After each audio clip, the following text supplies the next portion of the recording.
in this question, a car is applying the brakes. So when you apply the brakes to a car, the wheels lock, you're actually not accelerating. You're not providing an engine force anymore. You take your foot off the gas to hit the brake. So the only force acting on it is the braking force. And the braking force for a car is actually the friction between the wheels and the road.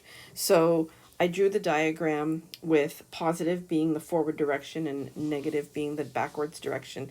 And actually this car, because of the direction of the force, is going to be accelerating backwards. So it's moving forwards. Its velocity is in the positive direction, and it has a starting velocity of 25.9 meters per second.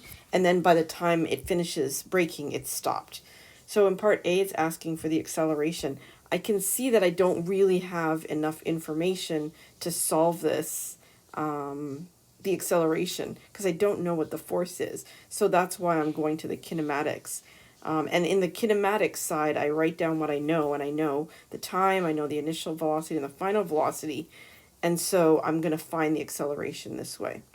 And I have my don't know, don't care as my x, so I just solve for A here.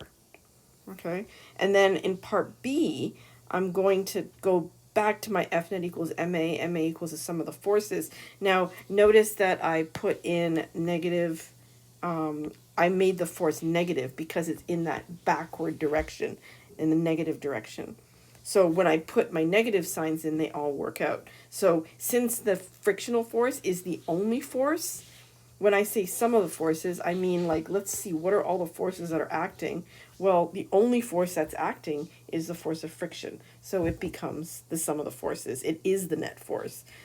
So it equals m times a. And I put that negative sign because it's backwards. And the acceleration, as you recall, I don't know if I said this, but when you subtract v minus v naught, since the v naught is greater than v, your acceleration is negative, which makes sense according to my diagram.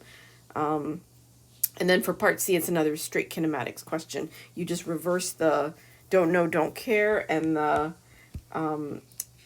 question mark that you gave in the first part, and you solve for that, and you get 70.8 meters.